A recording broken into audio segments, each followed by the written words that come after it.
Open your eyes and look around. Open your eyes. Do you see the very things that you read about coming true? Don't you realize the moments are near? Correct yourself in your affairs. He has made it crystal clear. These are the signs of the time. Assalamu alaikum. Sunnahfollowers, new class, stay tuned. Signs of the times.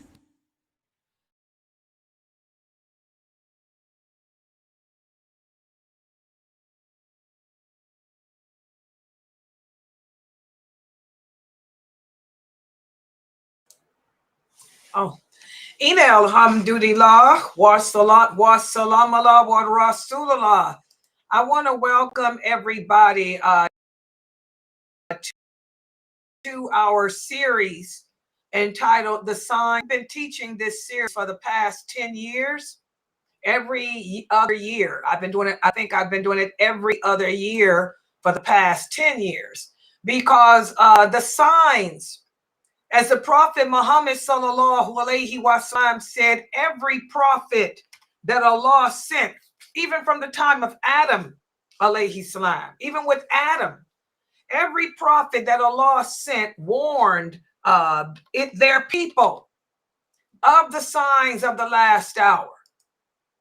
But of all the prophets that Allah sent, Allah didn't go into detail with them like he did the Prophet Muhammad sallallahu alaihi wasallam. And it makes sense as to why this would be so, because this was a question that someone asked me last week.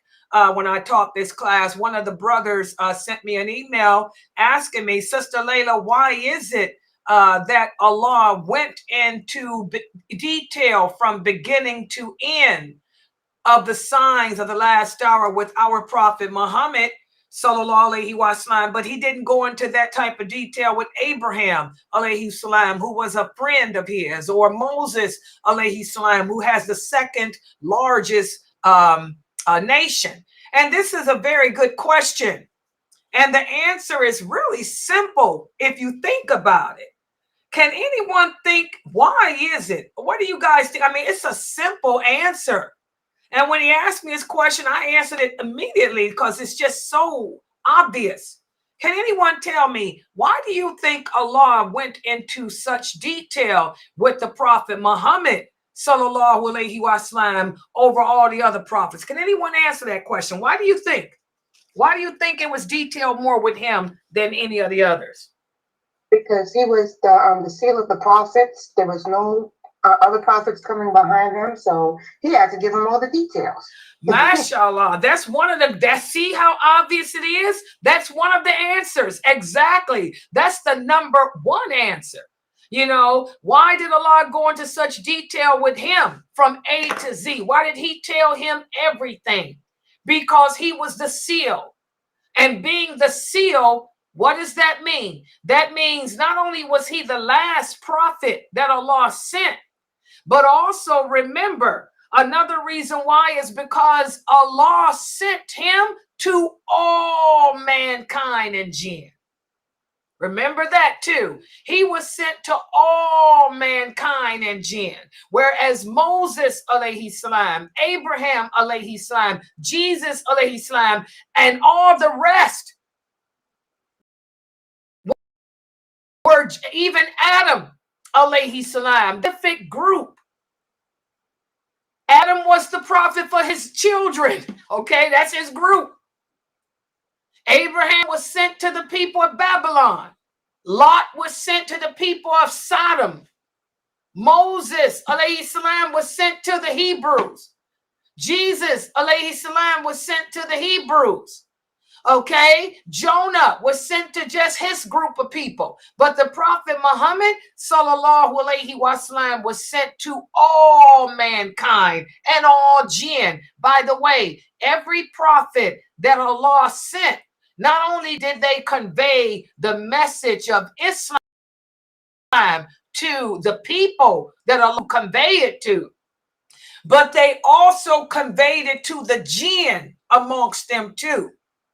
Well, the Prophet Muhammad conveyed it to all jinn. Every jinn created is supposed to die upon Muhammad or Rasulullah, just like we are.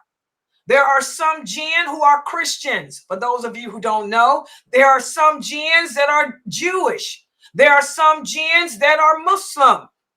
But all jinn are obligated to be upon La ilaha illallah, otherwise they'll be in the hellfire too.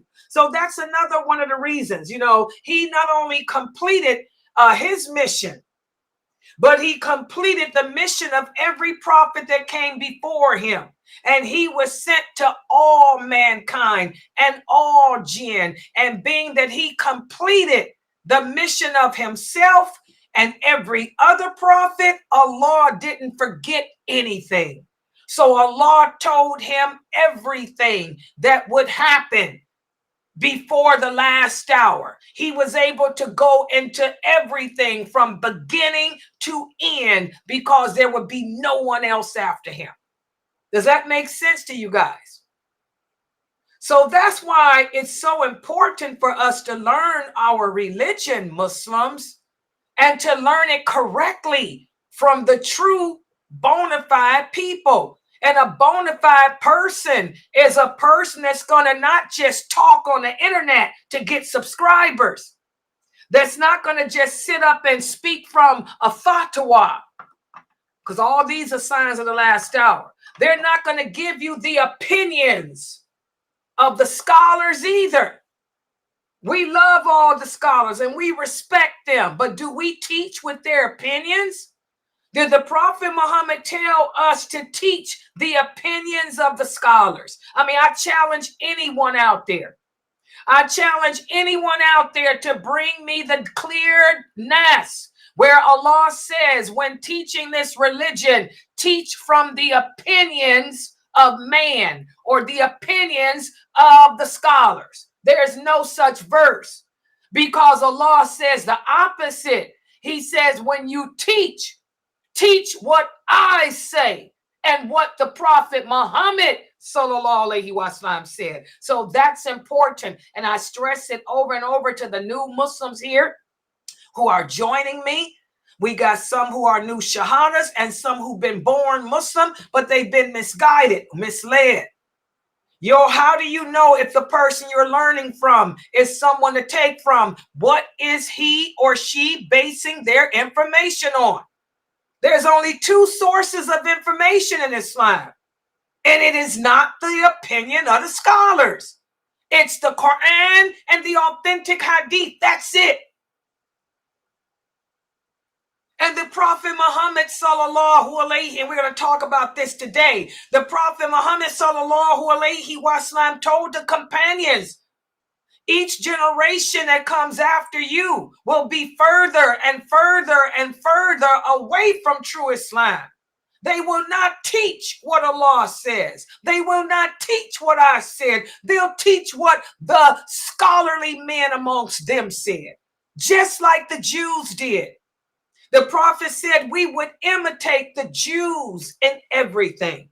The Jews deviated away from the true Islam by teaching their scholarly views.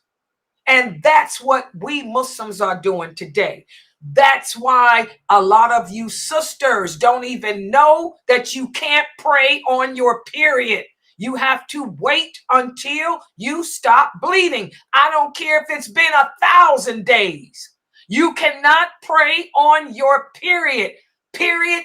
Dot. I don't care what some so-called scholarly view is. No one on planet Earth can supersede what the prophet said. Tell that scholar to bring his evidence from the prophet, because I got the evidence.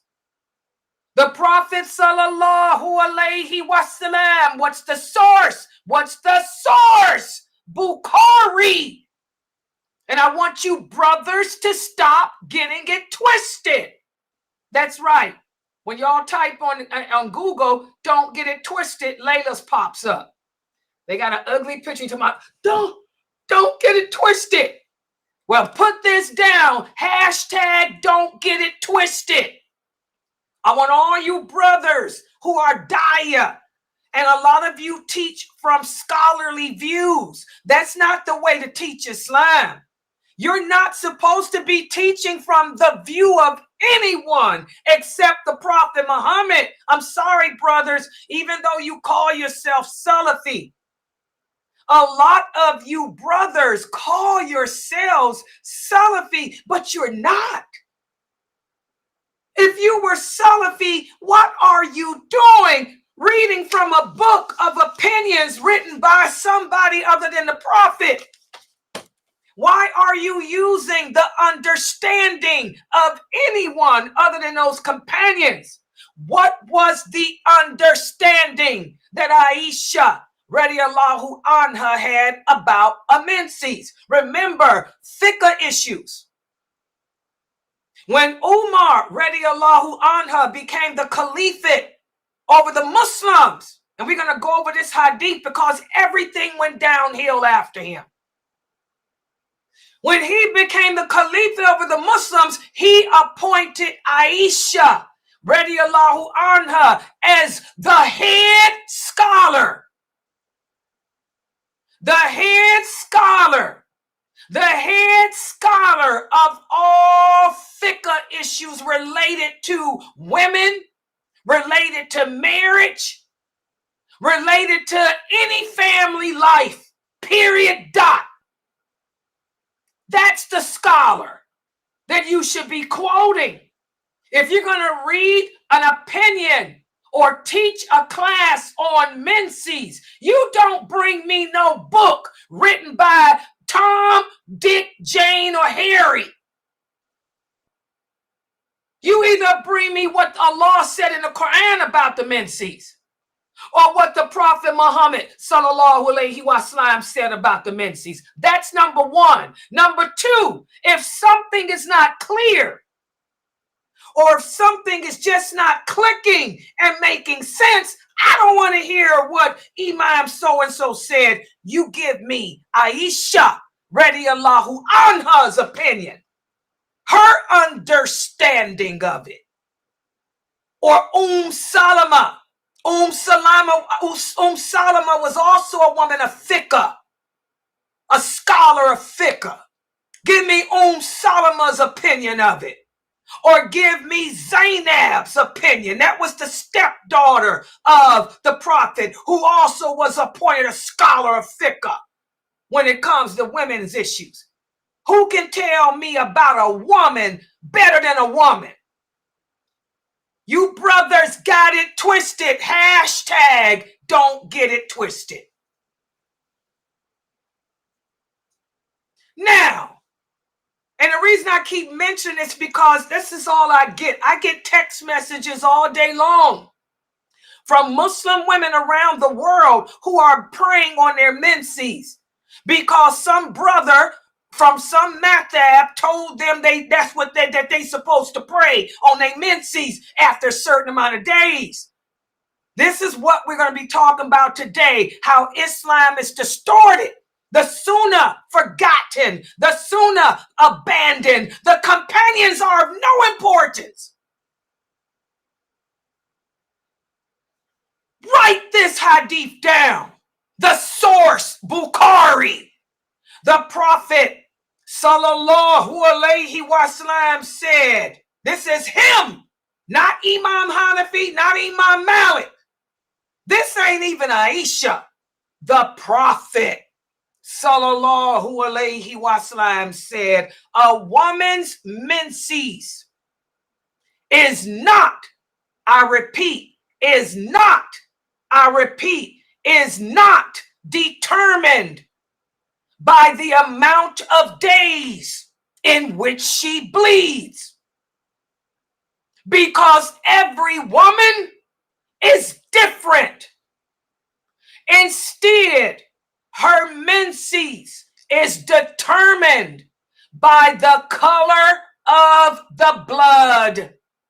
If the blood that's coming out of you is black or brown or red or yellow or pink, you are on your menses. And you do not, I repeat, you do not, I repeat, you do not pray until it's completely gone. Until it's completely gone. So that hadith, that's the clearness. Every woman is different. Some women may bleed for 1 day, some for 3, some for 5, some for 7, some for 10. Some like me, I used to bleed for 14. My regular menses lasted 14 days. If I was sick, it would last 20. Because a woman's menses changes. This is where the understanding of the companions come in.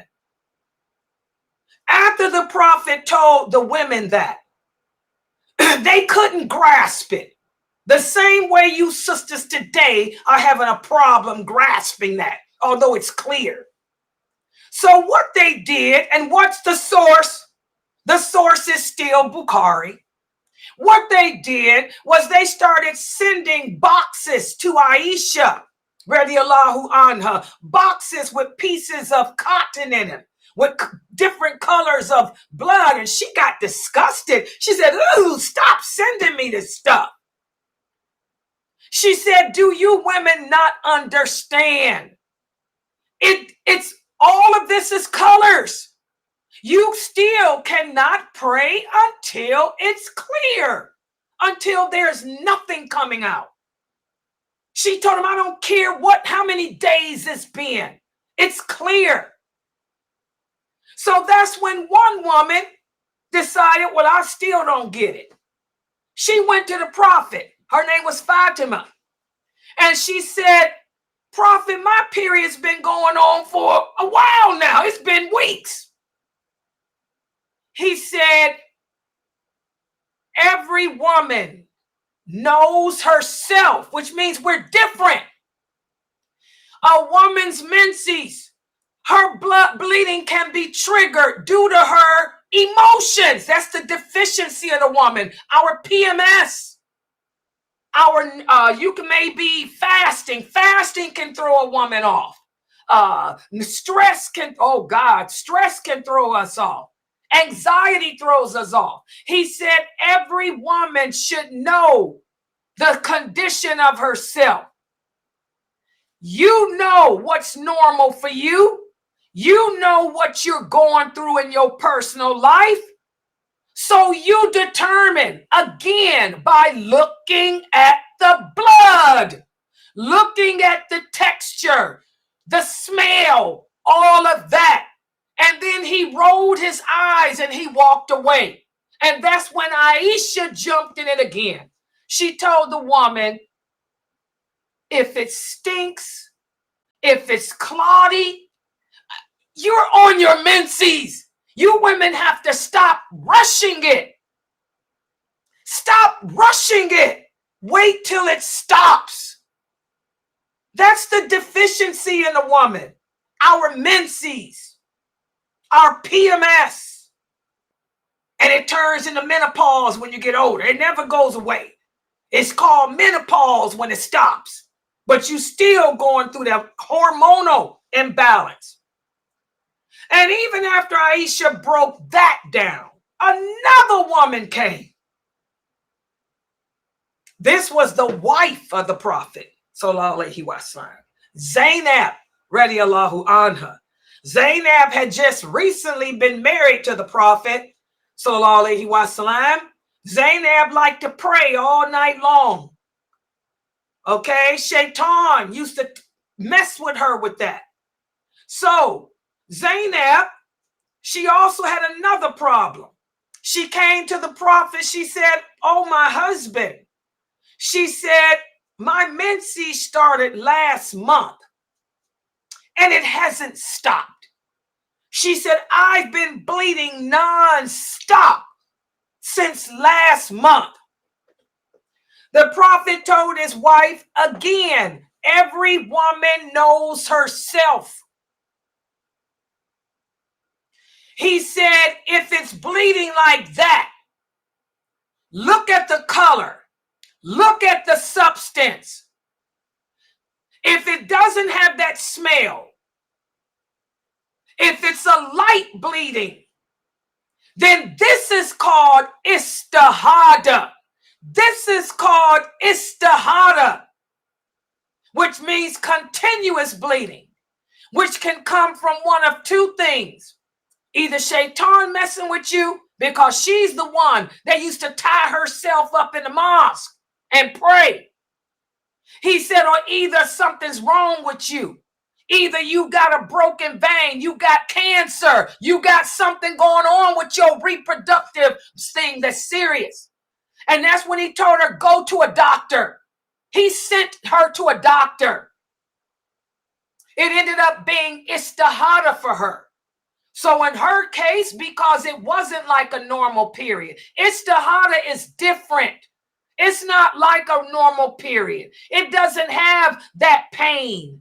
It doesn't have that discomfort. And it's so light, it's like you almost ain't bleeding at all. And it's clean. Like Aisha, radiyallahu anha. This is the understanding of the companion. I don't need to read Imam Hanafi's fatwa. I don't care what Imam Hanafi say. Aisha, radiyallahu anha, told the Roman women, she said, imagine when you pray, you are standing before your Lord. Your prayer is a personal speech between you and he. Do you feel clean standing in front of your Lord? If you feel dirty standing in front of your Lord, then that's when you know that this is a menses. This ain't right. And that's why I tell you sisters all the time, you know, first of all, if your menses has been going on for 30 days, run to a doctor. Because 9 times out of 10, that's a sign of fibroids, cancer, or something. We have a high rate of ovarian cancer and uterine cancer that can be cured if we catch it in the early stages. And that's normally what it is. It's a sign, like the prophet said, that something's wrong with you. And if you standing there with clots coming out of you, you bleeding that bad where you got to put a pad on, what makes you think that you... Do you think Allah is accepting that prayer, women? Like Aisha told the Romans. Do you think Allah is accepting that prayer, you standing up there bleeding out of you like that? Allah loves cleanliness. So this is an example. Y'all see how I went into detail? And everything I'm telling you is from right there from the authentic hadiths.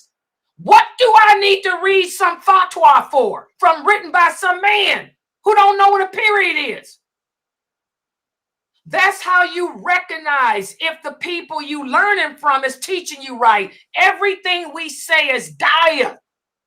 Has to come from the Quran or the authentic hadiths. If something is not clear, we have to give the opinion of the companions, not the 4 imams. Not the 4 imams. They were not companions. Allah says the best of this nation are the first generation. But that's the problem. Most Muslims today, and we're going to talk about this hadith. I'm going to give you my dalil. This is one of the signs of the last hour. Most Muslims today don't know the hadiths at all. They go to school and learn how to sing the Quran. And they read fatwas written by the 4 imams. They have not studied the history of Islam. They can't tell you the history of this deen. And they don't, and the hadiths are the history of this deen. So that's why these brothers on the internet will read to you from a book written by even my beloved Ibn Taymiyyah. A book written by Ibn Taymiyyah on menses. A book written by Imam Nawawi on menses. A book written by Imam Malik on menses. That's easy for them because they don't know the hadiths. when I'm telling you none of the four imams got it right about the menses. None of the opinions of the four imams say what I just told y'all. And by the way, we don't even look for the opinions of anyone if the companions have spoken. Write this down, brothers. When the companions speak, everybody else shut up. Why would I look to see what Imam Hanafi said when I already know what Aisha said? I could care less. She out trumps him. Why would I look to see even what Ibn Taymiyyah had to say when Aisha done spoke? Bye-bye. She out trumps him.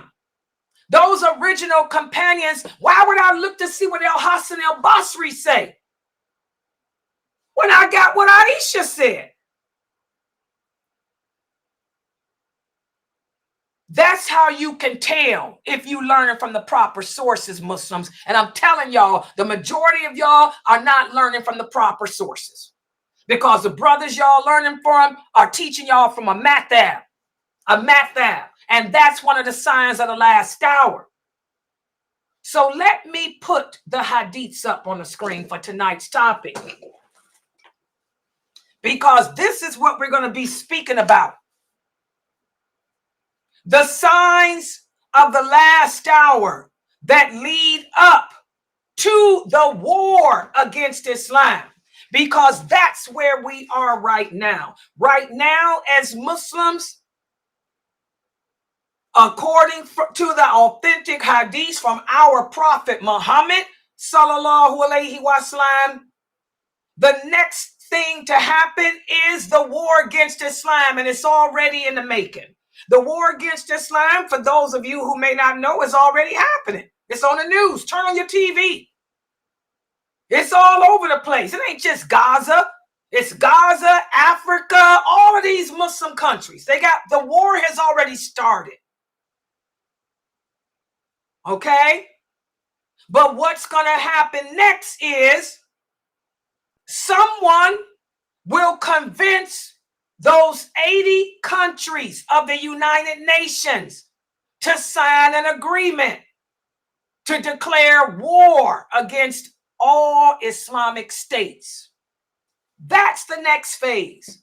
But today we're going to speak about the calamities and the trials that our prophet said would lead up to that. And we're going to talk about why. Because if you see what the trials are that led to where we are, why is this happening? What's happening in Gaza and all over the other Muslim world with the genocide against Muslims, not just in Gaza, but in Africa too, and China too, and other parts of the world? Allah put all this in effect. And Allah tells us why he put this in effect. He said, because whatever evil befalls us, we brought it on ourselves. That's why. So when you look at these hadiths I'm going to present to you today, I hope that you guys can see that it ain't the Zionists in control. It's Allah, because of what we did to bring this upon ourselves. So let's put the hadiths up on the screen.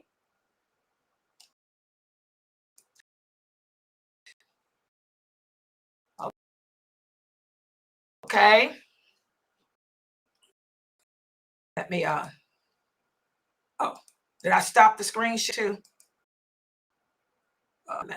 Okay, there it is. And by the way, what you call it? I got a storm here. Let me know if my internet becomes unstable. I was unstable a few minutes ago, but let me know if it gets bad. I can reboot the router thing. Yeah, that storm is going on here. Okay, captions. Let me take the caption off too. Hold on. Yeah, I'm getting ready to take it off, brother. We get the brothers here on Twitch.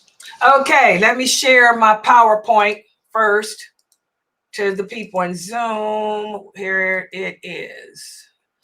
And today is just basically four hadiths that I'm going to go over, where the Prophet sallallahu alaihi wasallam speaks about what leads up to the war against Islam. And by the way, these hadiths have already happened and some are still happening. So hold on, let me share the screen now. Yeah, this should be it. Okay.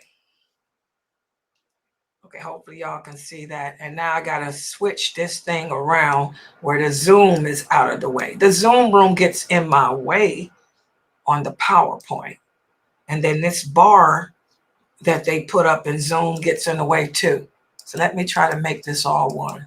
Yeah, Zoom changed its program and it's very complicated. All right, today we're going to speak about other signs, the signs of the last hour that will occur before the war against Islam and may even be happening at the time in which the war comes. And it begins with the murder of Uthman, radiallahu anha, and then the division of this nation. And I want you guys to see if this is happening today, this division. Oh, yeah. Let's take a look at it. First of all, the Prophet sallallahu alaihi wasallam shared with us that one of the greatest trials that we would endure is the murder of Uthman radiallahu anha. And then after his murder will come the division of our nation. And he told us that after Uthman is murdered and we divide, from then on, Allah will cause this nation to turn against itself. And I want y'all to pay attention. Allah causes us. The prophet didn't say that the Zionists caused it. This is the Mu'tazila way of thinking. This is also some of the Kharijites' way of thinking. Allah is in control. That's why I've been emphasizing to all of you, you know, these people who you see protesting, those Muslims that are protesting, why are they doing it?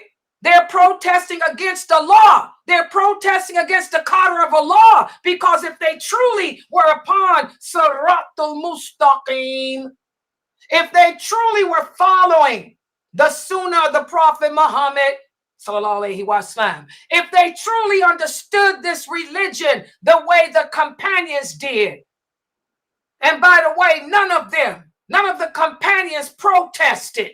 Why? Because they all believed in the qadr of Allah, that everything that happens in this world, including the bad, happens because Allah causes it to. He wills it to. As Allah says in the Quran, whatever evil befalls you comes from me as a result of what you brought on yourself. We brought it upon ourselves, what's happening in Gaza. We blame ourselves for that. We brought it upon ourselves, what's happening all over Africa, what's happening all over Asia against the Muslims that ain't nobody else mentioning. We brought this all upon ourselves. And the prophet said that Allah will cause us to turn against ourselves after Uthman is murdered and the nation divides. And it happened. Uthman, as we all know, was killed. He wasn't killed by the non-believers. He was killed by the sons of some of the eminent companions. Some of the sons of the eminent companions played a role in his murder. For example, Muhammad, the son of Abu Bakr, may Allah be pleased with them both. He played a role in it too. SubhanAllah. In fact, when the people broke into Uthman's house, it was Muhammad, the son of Abu Bakr, who grabbed Uthman by his beard and put a knife to his throat. And Uthman then said to him, "You will kill me, nephew? You will kill me. I was your father's best friend, and I cared for you as if you were my own son." Muhammad took the knife and threw it on the ground and walked away. So he left. He left. He wasn't a part of the group that actually jumped on him and killed him and stabbed him and over. But Muhammad played a role in it. He felt guilty for that too. He felt bad for that too. So our nation turned against itself, just as the prophet said we would. The companions, they drew swords against one another. This led to the civil war that the companions had against each other. Innocent blood was killed on both sides of this conflict. We all know Aisha, radiallahu anha, she played a role with this too. So did Amir ibn al-As. So did Talib and Ali and so many other righteous companions that were played for, they were taken advantage of in this dispute. The hypocrites succeeded in pitting the Muslims against each other. The Prophet sallallahu alaihi wasallam said that the fitna that will emerge after the murder of Uthman will be like the mounting waves of the sea. And by the source of every hadith I'm giving you today, the sources are Bukhari and Muslim.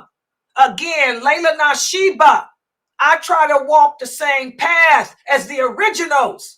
I try to walk the same path as Aisha, radiallahu anha, Salama, radiallahu anha.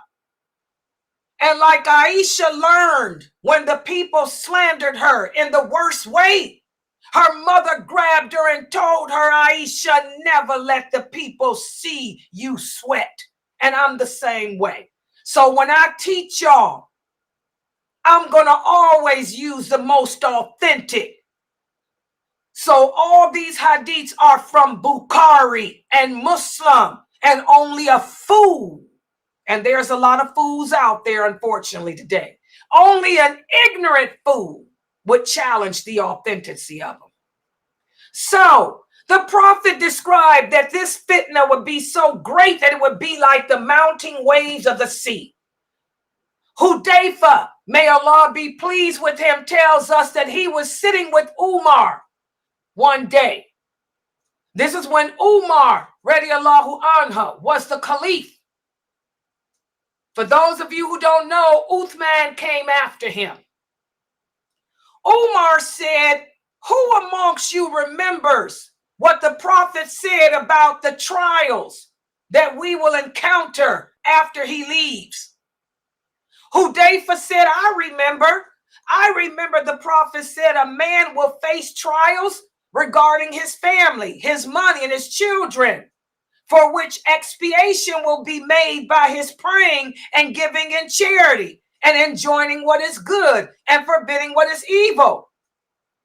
Umar grunted. He said, nope, that's not what I'm asking about.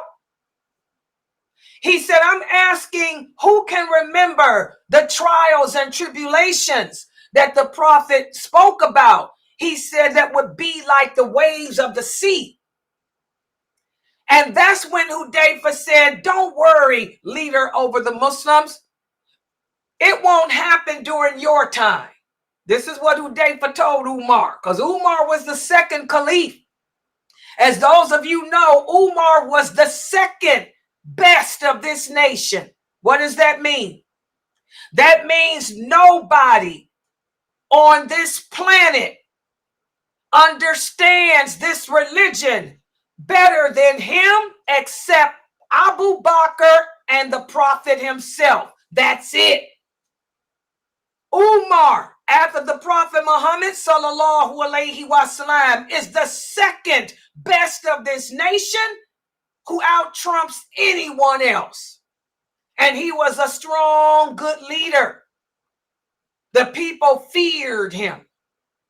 And they walked to the beat of the Quran and Sunnah during his caliph, his leadership. So Hudayfa told him, you don't have to worry about the nation turning against itself and the nation fighting against himself during your reign, because there is a closed door between you and that fitna. Umar said, will that door become broken, or will that door remain open? So he was asking, do you remember what the prophet said? While I'm the leader, will the door between me and the tribulations open, or will it be broken down? Hudayfa said it will be broken down. Umar said, then it will never be closed, right? Did the prophet then say that after my leadership, the door between us and the trials and tribulations will be broken down? Did he say that the door will be closed back up again? And Hudayfa said yes. And that's when the other companions asked Hudayfa, did Umar know what that door was? He said, yes, he knew. He knew better than anyone. And they said that we wanted to ask him about the door. And Mashruk was asked him, and that door was Umar. What does that mean? This hadith, the prophet let it be known that our glory as Muslims will be short-lived. We will be at our best during his time, and during Abu Bakr's time, and during Umar's time.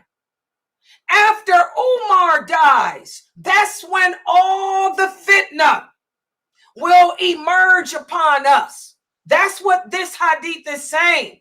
That's what the prophet was saying. That once Umar dies, that's when all the calamities that Allah predicted that would happen to us will begin. That's when we will turn against each other. Because the Muslims didn't turn against each other during Abu Bakr and Umar's time. They weren't tolerating that. It was after Umar's death. And the prophet then said that there would be years in which this will happen. Listen to what Ibn Masud tells us in his hadith. He says the mouse that the prophet said, the millstone of Islam, will start to rotate after 35 years. Then if they perish, they will have followed the path of those who perished before them. And if their religion is maintained, it will be maintained for 70 years. What was the prophet saying? He's talking again about the caliphate of Abu Bakr and Umar. The Muslims will be on their best in faith and practice during those years of Umar and those years of Abu Bakr. And also, there's another hadith where Umar had asked the prophet. He said, "O prophet of Allah, does it mean 70 years which remain or 70 years which have gone by?" The prophet said, "Gone by." And when we do the math historically, when you look at the event of the prophethood to the caliphate of Abu Bakr through the caliphate of Umar, you guys will see that was 70 years. That was 70 years. The prophet's mission, 40. Do the math. Abu Bakr, his reign, and then Umar's reign. So we Muslims had our heyday. Our heyday was during the caliphate all the way up and through the caliphate of Umar. And after that, the fitna. Islam begins to decrease. The Islamic knowledge, the Islamic practice, each generation of Muslims decrease in their knowledge, understanding, and practice of Islam after Umar. And then in the rest of the hadith, the prophet was referring to the Umayyads. Now, you guys know, I don't teach you guys about the other caliphs. We stop at Ali, radiallahu anhu, okay? But also in the rest of this hadith, the prophet was referring to how long the Umayyads will hold power. Because again, their reign only lasted for 70 years. When you look at the leadership of Islam after Ali, the Umayyads only lasted for 70 years. And again, the hadith clearly describe the state of our nation during this time. As Abu Hurairah said, the hour will not come until two large groups of Muslims will fight each other. And they will all claim to be fighting for the same thing. That already happened when the Muslims fought against each other. So these are some of the hadiths which lead up to where we are today. And now what I want to do is speak about the Kharijites. Now you guys have heard me speak about the Mu'tazilai a lot. Well, just like the Mu'tazilai are the extreme left, the Qadar the extreme right. Last night, I put out a lot of shorts. Dr. Ibrahim Dramali did a lecture on this man who was the president of Iran, who was killed in a helicopter crash. There are many of you young Muslims making dua for this man, Ibrahim Abrasi. This man was not Muslim. This man was kafir. Make sure y'all watch those videos. He was a Shiite. He slandered Aisha. He hated Aisha.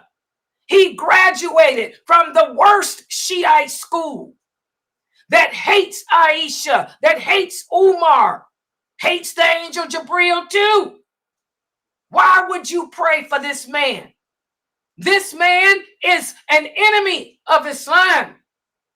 As the prophet said, anyone who's an enemy of my companions is an enemy of me and is an enemy of Allah. These are the Khawarij. I call them the Kharijites. We use that name today, the Kharijites. That's the English name they use. Well, the prophet told us that among the effects of the trials are division. We will divide and we will have differences in our religion. He told us that there would emerge people at the end of time who would play a major role in dividing this nation. They will claim to have knowledge of this religion, and they will strive a lot in worship, and they will call people to Islam, but they will be ignorant men. Their rulings will be unfair, and their opinions will be lacking. Now, doesn't that sound like today? I want y'all to watch those shorts that I put out about Dramali. For those of you who don't know, Ibrahim Abrasi killed a lot of Muslims. He was responsible for the murder of a lot of Muslims in Syria. He played a role in that, and also Gaza. There's a misconception. The media wants you to believe that Iran is helping the Palestinians. The Iranians are not helping the Palestinians. The Iranians hate the Palestinians because the Iranians are Shiite. The Palestinians are not. The Shiites have their own religion. They have their own belief system. They believe that the Mahdi is a man who is living in a cave. And they believe that he doesn't know who he is. So we have to make war to wake him up. The only way that this man will know that he's the Mahdi is if we make war, if we begin World War III to wake him up. That's what the Iranians believe. So any of you out there who think that Iran is playing a role in helping the people of Palestine, you are diluted. The Iranians only care about themselves. They're trying to wake up this man who they believe is in a hole, confused somewhere. Make sure y'all watch that. Okay? Iran is not helping Gaza, Africa, or no other place. That man that died, he got what Allah sent him. Everything happens from Allah. Allah gave him what he deserved. He massacred millions of Muslims in Syria, millions of Muslims in Lebanon, all because they don't believe in those 12 imams, all because our way of life differs than their belief when they are the deviants. But the Muslims today are so twisted, especially in the West. You think that we're supposed to pray for a kafir? We're supposed to make dua for a man who's killed other Muslims? The Prophet said anyone who deliberately, intentionally kills another Muslim is out of the folds of Islam. Anyone who slanders those companions is not a Muslim, they're kafir. Okay? These are the Kharijites. The Prophet ﷺ said they will shed the blood of their opponents amongst the Muslims, and they will describe the companions and scholars as being ignorant. Who was that? That was Ibrahim Abasi. Oh God, y'all should hear the things they say about Aisha. One of the things they say is that every time the Prophet would leave her house, she would sneak a man in from the back to have sex with. Y'all want us to make dua for a man who believes that? Who says that? They hate Ibn Taymiyyah. They hate Ibn Qayyim. They hate any of the scholars of the Sunnah. They hate Imam Malik. They hate Imam Shafi. They call them ignorant. They hate Imam Bukhari. They do not even use the Bukhari hadith. Did y'all know that? Y'all want us to make dua. You want somebody to pray for Ibrahim Abasi. When he rejects the Bukhari hadiths and the Muslim hadiths, he hates Imam Bukhari, Imam Muslim. They speak badly of these scholars. These are your Kharijites. The Kharijites, as we call them in English. Layla doesn't speak Arabic.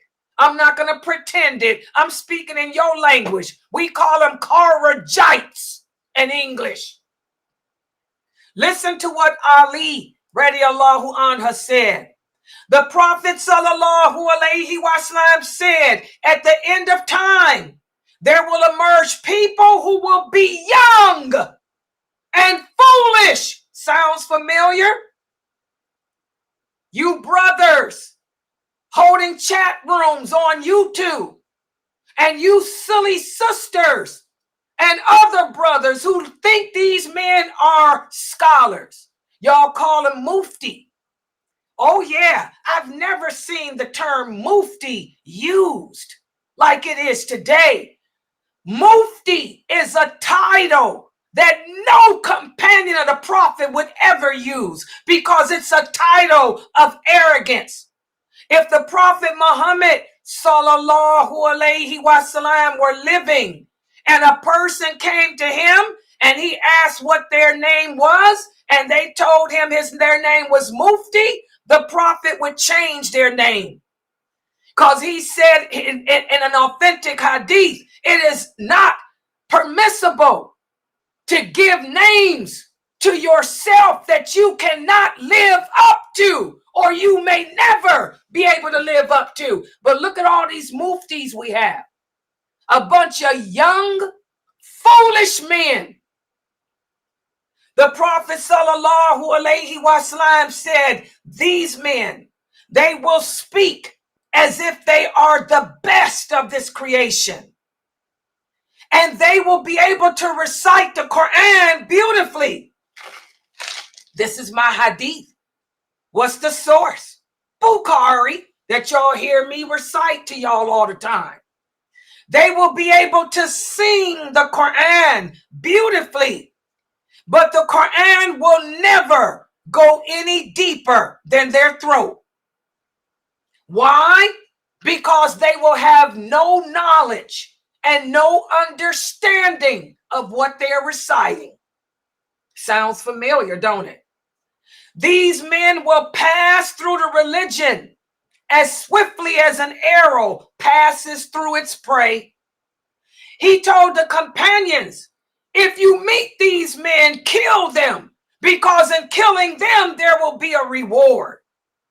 And as Dr. Dramali speaks about in one of the shorts I put out, these are the Kharijites, and they emerged during the time of the Prophet. And that's when they began. We still have them today on the internet, reciting that Quran beautifully, calling themselves Mufti.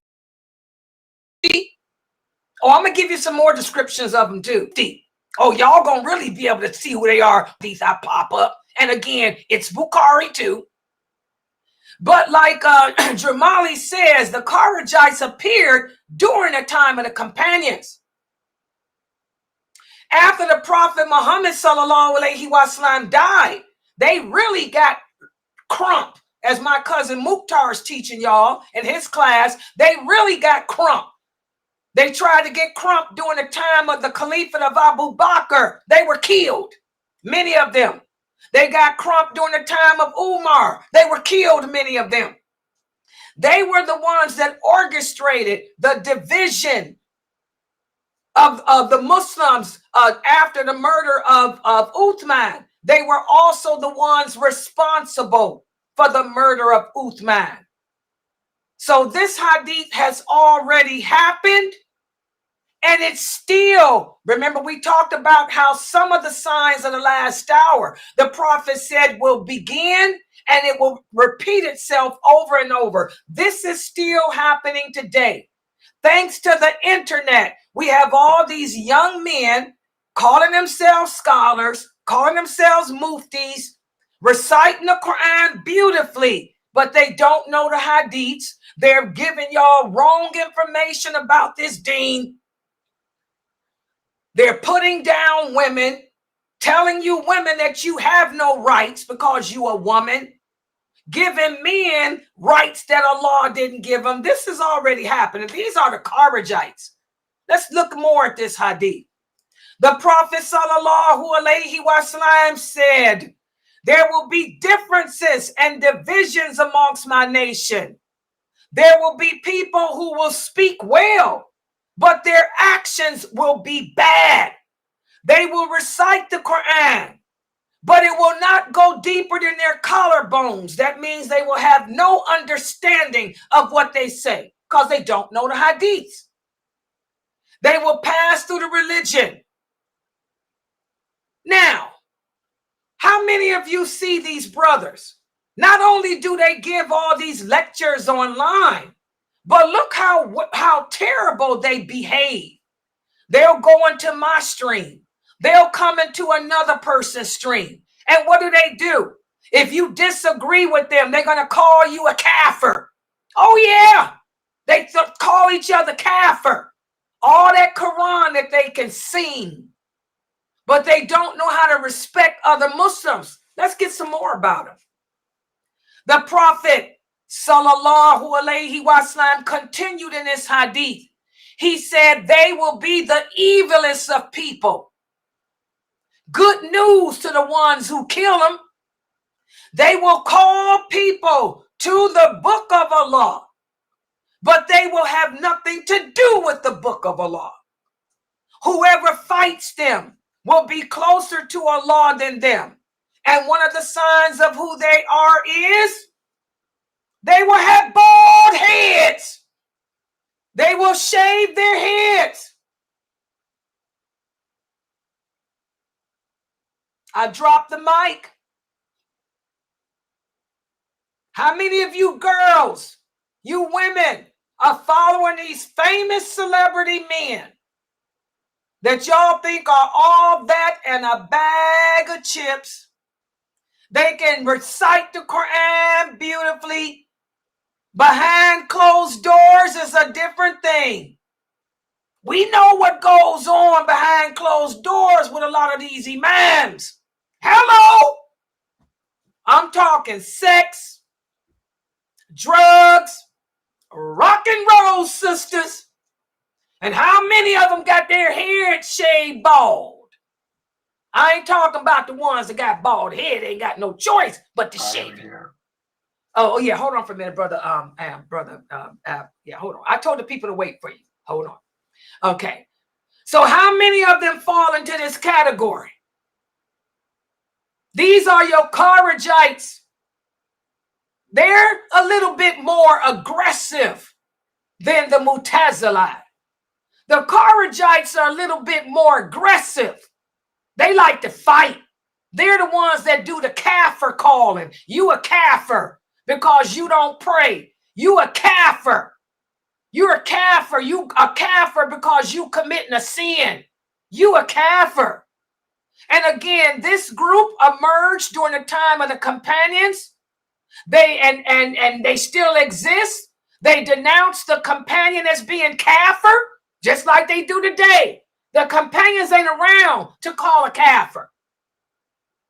If Ibn Abbas told these men that they were praying wrong, you know what they told Ibn Abbas? You a kafir. If Aisha told the women, because they would come to her dressed in see-through clothing, she would tell them you have to cover up. They tell her she was a kafir. Sounds familiar? Just like today, because you don't agree with these brothers and their minhaj or whatever they call it, the words they use, you a kafir. Because you ain't protesting, you a kafir. Same people. They caused a great tribulation in this nation then, and they're still causing it now. So those are the only hadiths I said I would go over today, because those hadiths are powerful. Y'all see it?